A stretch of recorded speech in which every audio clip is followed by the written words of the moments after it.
Hi everyone! We are back doing another fun tutorial. This one is going to be very quick but very fun and easy. I'm going to show you an example of what it will turn out to be.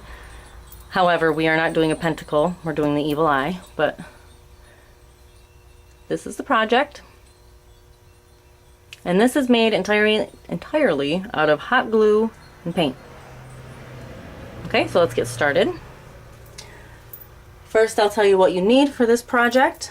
You will need a stencil, so you can print one out so it's perfect. This one is an evil eye, so I know it doesn't have to be perfect, so I just did it by hand. That's fine.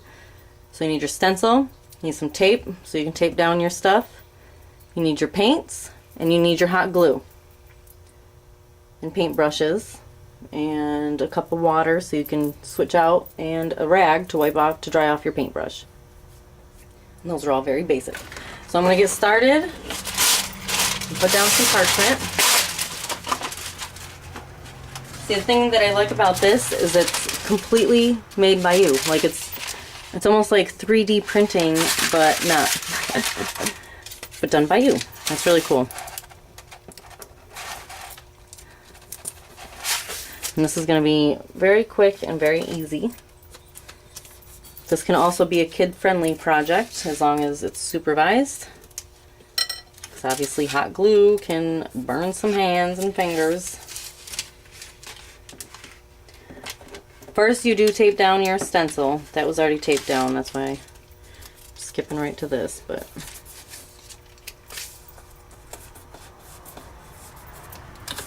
just a couple more. Okay. Beautiful. So as you can see your stencil through the parchment paper. Remember that it's parchment, it's not wax paper. Okay? And this is something that's been around for a while. So I'm sure if you Google make things out of hot glue, it'll come up somewhere. Now you are going to need quite a bit of glue sticks. Depending on your design, that pentacle, that took like probably 20 glue sticks. That took a lot. So keep that in mind. So let's go ahead and get started. The first thing you want to do is outline just do the outline. Outline your stencil.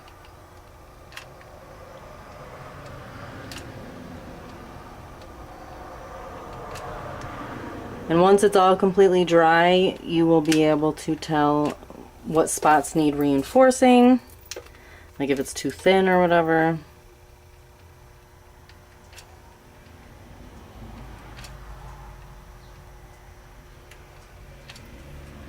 Like that's kind of thin over here. Alright, now that I've done that, I think I'm going to zoom in just a little bit.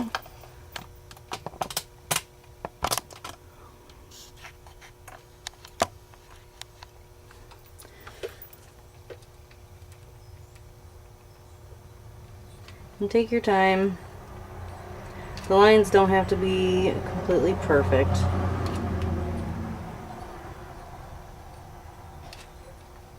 And you can trim up some of these strings before you paint it.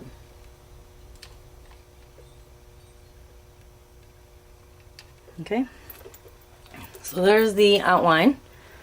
And then, so it can all stay together, you're going to have to fill in some of it. Now, it doesn't have to be solid. It can just be like fragmented lines. So just like, right. And I really don't have any rhyme or reason on where I'm putting them. All I know is it's going to help support the entire piece.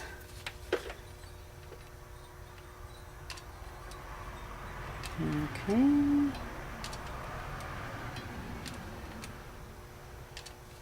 Alright, and you just keep going until the whole thing's filled in.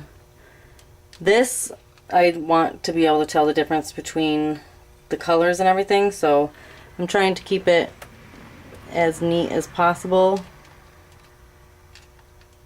Okay. Just make sure there's plenty of support. And like I said, once you are done, you'll be able to tell what needs more support.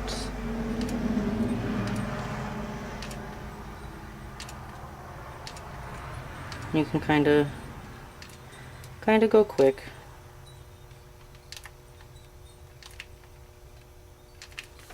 I'm just going to do this part and then, oh, there's still one in there. What am I doing? Just felt like it was running low, but it was probably just because it has to melt it a little bit more. When you go fast like this with a hot glue gun, it takes a minute. Sometimes you have to stop because it's too tough to squeeze out. You gotta let it melt it just a little bit. And you can keep going. Okay.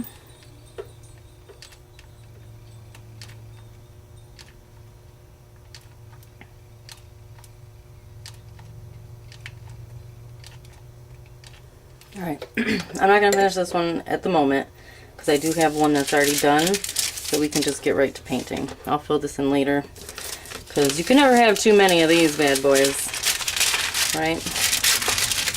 But for time's sake,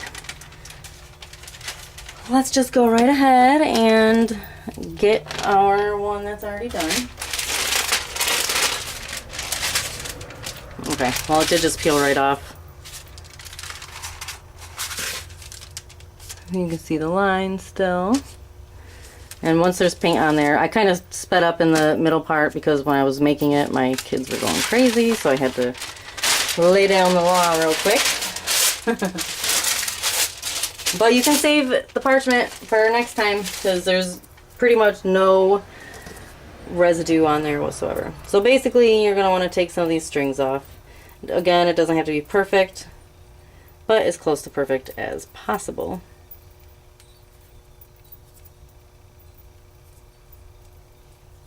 Because they will show up. And if you need to, you can get scissors. I know I have some somewhere.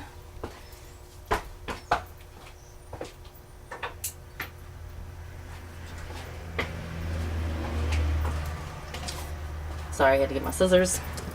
So you can just get right in there and cut them right out.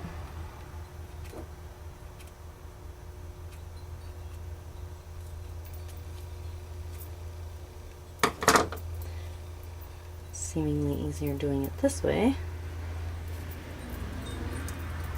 But you can get as OCD as you want with this. Typically, I would try and get as much out as possible, because that's just stuff that you don't need.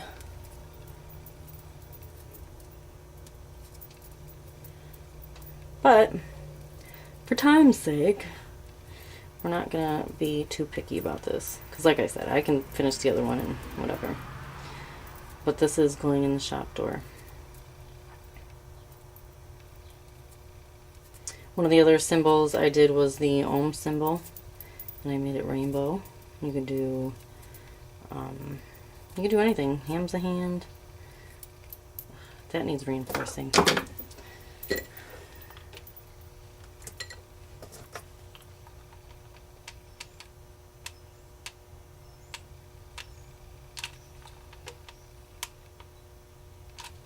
Yeah, if there's something that needs reinforcing, just go through and put a little bit more hot glue on there and let it dry.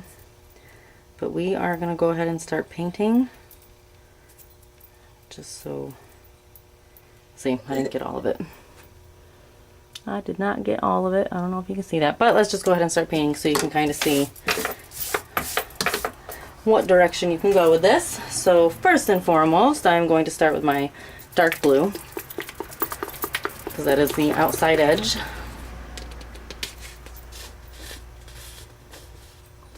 And you could use any paints, because I usually seal things with spray. It's like a spray paint polyurethane, just to seal it in. Alright, I'm going to zoom out just a little bit.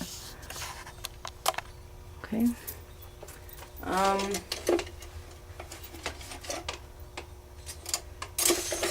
Let's see what paintbrush I want to use. Those ones are all teeny tiny.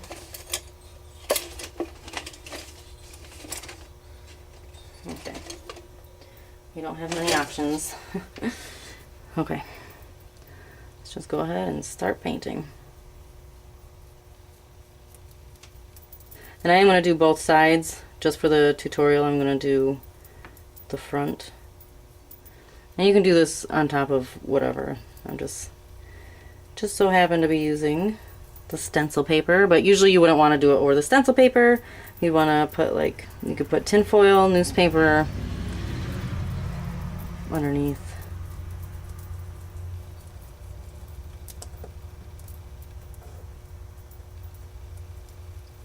And yeah, you can use any paints. These are actually those little sample size wall paints. Because we just so happen to have a bunch of them. It's the perfect blue. You should call it Evil Eye Blue, but I don't think that's what it's called.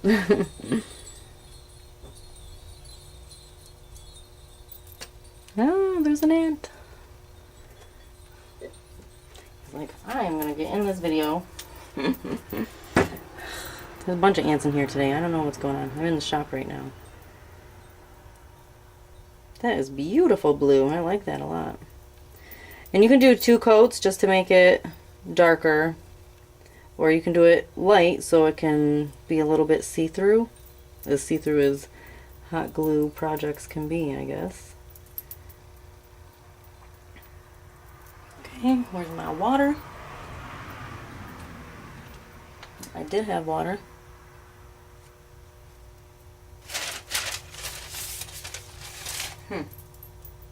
Okay. Well, I guess we're just gonna use the rag. And that'll be that. Alright, then the next one is white. So again, I have my little house paints. And you know, if you have the acrylics that you have to, you know, take out, you obviously need something to put that on. Whether it's tinfoil or a palette, whatever you have. Alright, so let's get this white. Had I known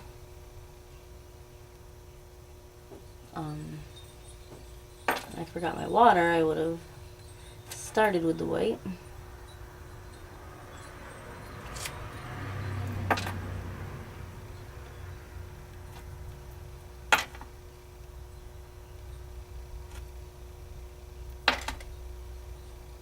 Sorry about the bracelet.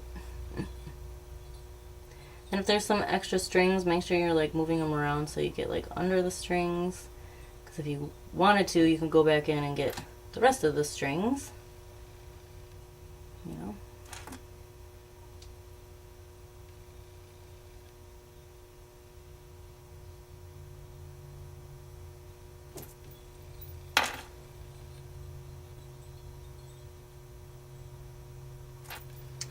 It's pretty. I might have to do 2 coats of the white.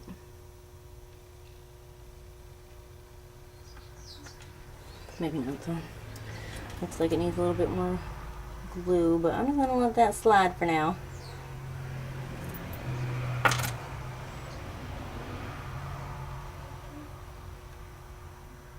But like I said, you can do any shape you want.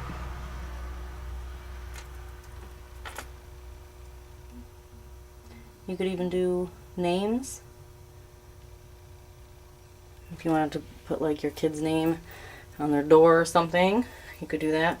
You could even use these as, you could put them down in the shower to be little grippy things. Because it's hot glue, it's not gonna go away. Alright, now I'm on to my light blue. I swear, these colors are perfect for the Evil Eye. I love it. Alright, now we do the center. That is perfect. My goodness. These colors. Beautiful. Look at that.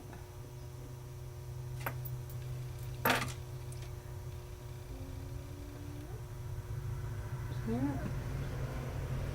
I don't know if I already said it or not, but you could do the back of it too. I probably did already say it. I feel like I did. This is such a quick and easy tutorial though, huh? It's a nice change of pace. And my last is black. So I'm just going to plop some right here.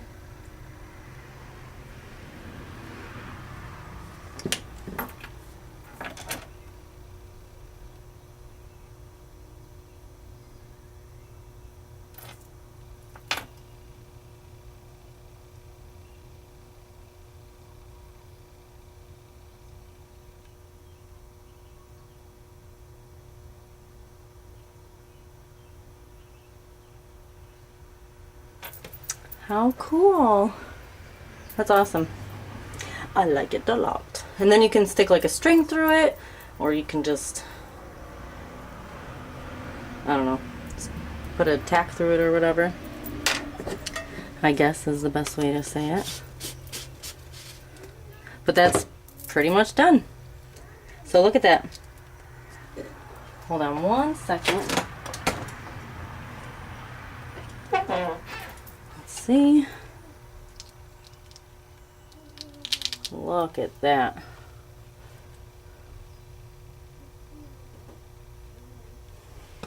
Let me, just so you can see it better.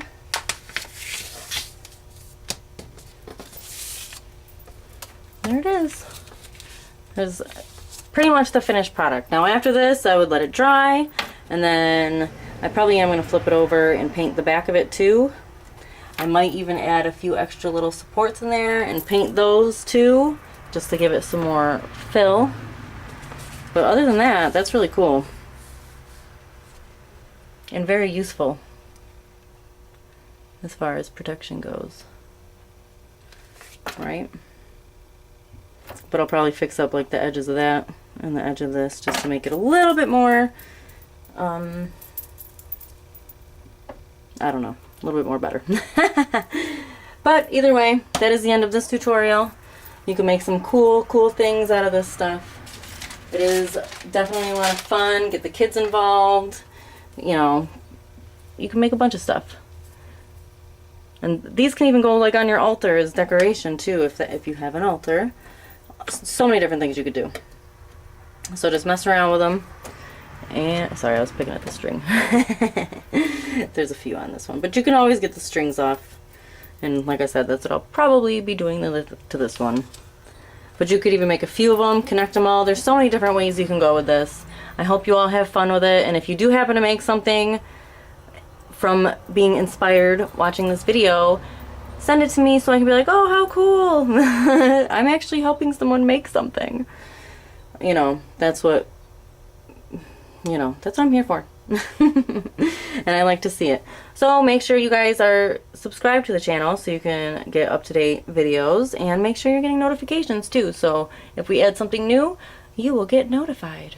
Hence the word notifications. So thank you very much for watching this video, and I hope you all enjoy this wonderful day.